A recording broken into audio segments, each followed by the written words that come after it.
ತುಮಕೂರು ಕರ್ನಾಟಕ ವಿಷಯ ಪಾಕಿಸ್ತಾನ ಮೂಲದ ಸಂಘಟನೆಯ ಚಟುವಟಿಕೆಗಳ ಬಗ್ಗೆ ದೂರು ಮುಸ್ಲಿಮರನ್ನು ತಪ್ಪು ದಾರಿಗೆಳೆಯುವ ಮತ್ತು ಭದ್ರತಾ ಆತಂಕ.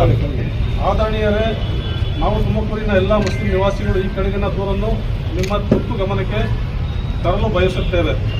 ರಿಯಾಜ್ ಅಹಮದ್ ಗೌಹರ್ ಶಾಹಿ ಗುಂಪು, ಮಸಿ ಫೌಂಡೇಶನ್ ಇಂಟರ್ನ್ಯಾಷನಲ್, ಕಲ್ಕಿ Avatar foundation, Mehdi foundation international, interfaith institution of divine love ಮತ್ತು ಅಂಜುಮನೆ ಸರ್ಫರೋಷನೆ ಇಸ್ಲಾಂ ಎಂದು ಕೂಡ ಪಾಕಿಸ್ತಾನದಲ್ಲಿ ಹುಟ್ಟಿಕೊಂಡ ಸಂಘಟನೆಯಾಗಿದೆ. ಇದರ ಸ್ಥಾಪಕ ರಿಯಾಜ್ ಅಹಮದ್ ಗೌಹರ್ ಶಾಹಿ ಅವರನ್ನು ಭಾರತದ ಎಲ್ಲ ಖ್ಯಾತ ಉಲಮಾಗಳು ಇಸ್ಲಾಮಿಕ್ ಧರ್ಮದಿಂದ ಭಾರತೀಯ ಮುಸ್ಲಿಮರಿಗೆ ಇಂಥ ಪಾಕಿಸ್ತಾನ ಮೂಲದ ಸಂಘಟನೆಗಳ ಅಗತ್ಯವಿಲ್ಲ, ಏಕೆಂದರೆ ಇವು ಸಮುದಾಯದ ಶಾಂತಿ, ಏಕತೆ ಮತ್ತು ಸಾಮರಸ್ಯಕ್ಕೆ ಅಪಾಯ ಉಂಟು ಮಾಡುತ್ತಿವೆ.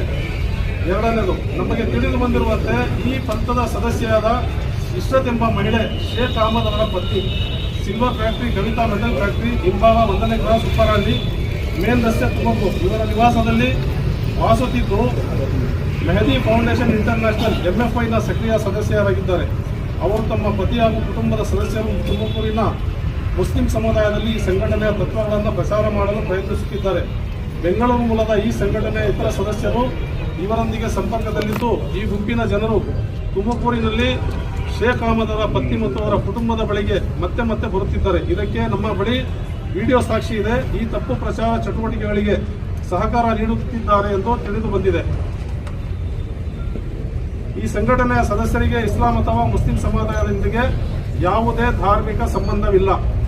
ಅವರ ಹೆಸರುಗಳು ಮುಸ್ಲಿಂ ಹೆಸರಿನಂತೆ ಕಂಡರೂ ಅವರ ನಂಬಿಕೆಗಳು ಮತ್ತು ಆಚರಣೆಗಳು ಸಂಪೂರ್ಣವಾಗಿ ಇಸ್ಲಾಂನ ಹೊರಗೆ ಇವೆ. ಆದ್ದರಿಂದ ತುಮಕೂರಿನ ಮುಸ್ಲಿಂ ಸಮುದಾಯದವರು ಅವರನ್ನು ಗುರುತಿಸುವುದಿಲ್ಲ, ಬೆಂಬಲಿಸುವುದಿಲ್ಲ ಮತ್ತು ಅವರು ಯಾವುದೇ ಅಕ್ರಮ ಅಥವಾ ಅಪರಾಧ ಚಟುವಟಿಕೆಗಳಲ್ಲಿ ತೊಡಗಿಕೊಂಡರೆ ಅದರ ಜವಾಬ್ದಾರಿ ಸಮುದಾಯದ ಮೇಲೆ ಬಾರದಂತೆ ನೋಡಿಕೊಳ್ಳಬೇಕು.